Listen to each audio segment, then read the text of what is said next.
وَاجْعَلُوا لِلَّهِ مِمَّا ذَرَأَ مِنَ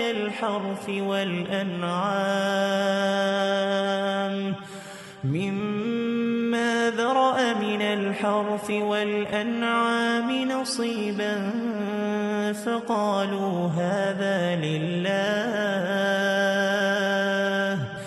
فقالوا هذا لله بزعمهم وهذا لشركائنا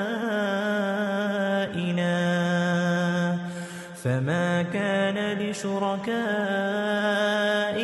فلا يصل إلى الله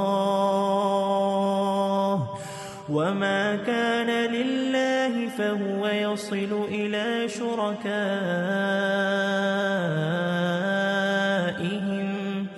ساء